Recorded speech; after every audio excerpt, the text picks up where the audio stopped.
Hello everyone, my name is Ratliff and I would like to welcome you to this, our 53rd episode of the Ratliff Mandolins Weekly Production Diary. If you've been following the series, you know that I build instruments in batches of 10, and in this particular batch I have 8 mandolins and 2 mandocellos. And our big goals this week are to start on putting the fretboards on the mandolins.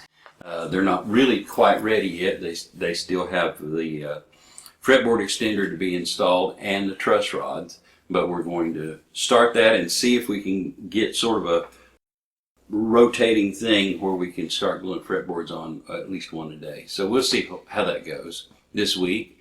And if there's any time left over, then we have the rough neck blanks cut out, but really no preparation work at all done on those for the mandocellos. So we're going to see how far we can get with the necks on the mandocellos as well. So those are our 2 big goals this week. And if you were watching last week's episode, you'll remember that the very last thing we did was glue the fretboard on mandolin number 9, chosen randomly out of the box. And it is in there in the fretboard glue and jig right now, all dry and ready to be taken out and brought into this room where it can hang to await the next phases of construction. So let's go get mandolin number 9 out of the fretboard glue and jig right now.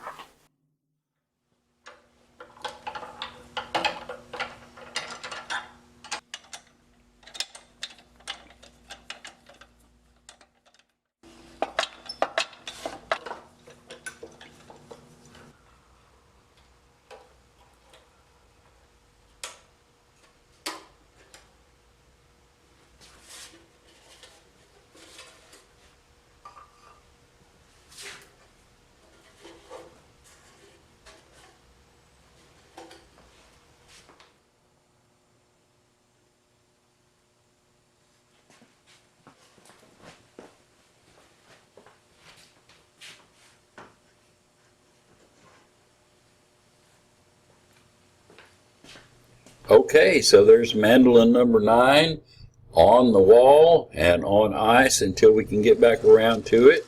And it's time to move on to the next victim, which is going to be mandolin number 3.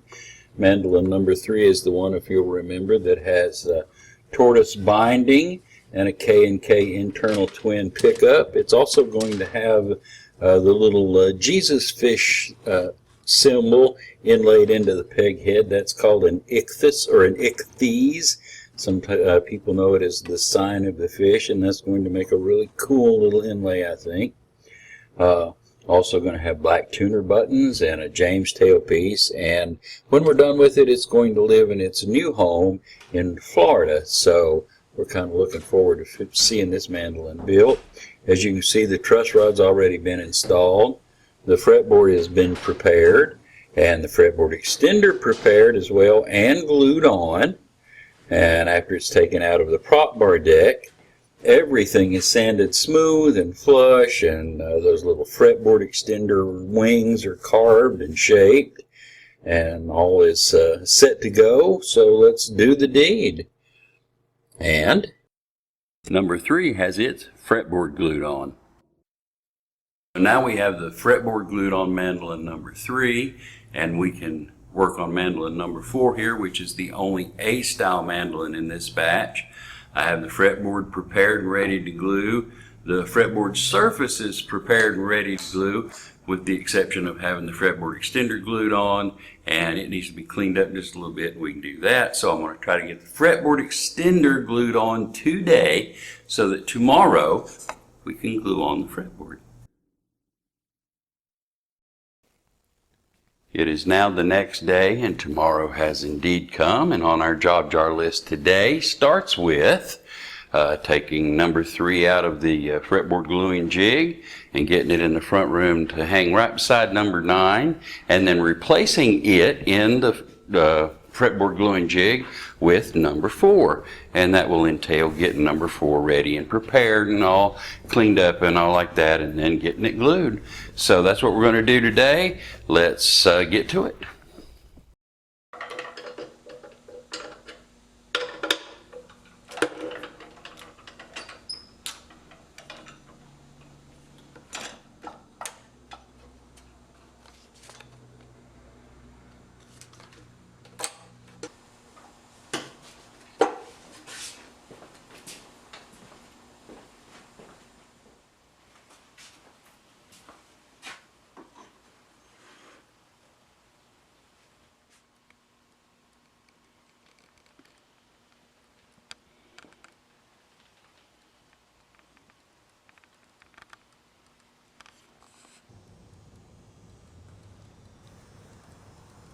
As you can see, there's the fretboard being glued on to mandolin number 4.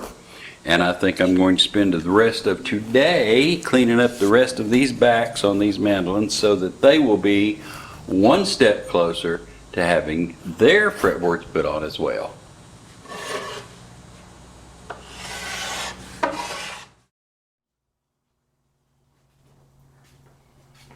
Okay, it is now Friday, end of the work week, about mid-morning. Already today I have taken our mandolin number 4, the A style that's in the fretboard glue and jig. I've taken it out and hung it in the front room with the other 2 mandolins that have their fretboards already glued on. Indeed, yesterday I spent the rest of the day cleaning these backs up, carved the scroll down to its final dimensions and all around the edges, and cleaned everything up and got it sanded down to 100 grit paper. Let me describe briefly all of the steps that have to be taken before we can glue the fretboards on. Number 1, we have to get this top really good and clean down to, we'll sand it down to 220 grit paper, wet it, raise the grain, re-sand it down to 220 grit paper before we glue on the fretboard extender. And we do that because after the fretboard extender is glued on, very difficult to get up and under there to get it clean and finish prepped. So we do the finish prep before, glue this on over top of it. After the fretboard extender is glued on, the truss rod goes in, and then and only then can we glue on an appropriately prepared fretboard. So those are the steps that all 5 of these mandolins have to go through before we can glue the fretboards on. Now, as I was cleaning up the backs yesterday, I realized that the sides are awfully nasty as well.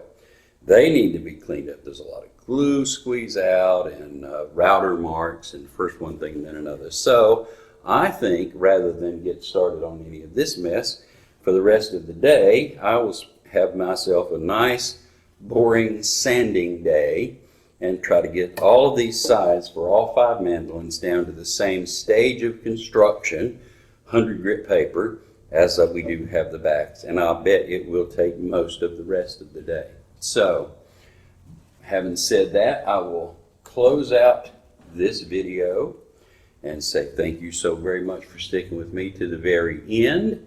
And as you know, we do this each and every week. I post a brand new episode of the Ratliff Mandolins, a weekly production diary, and certainly hope to see you each and every week. Check back with us then. And I'll look forward to seeing you. See you.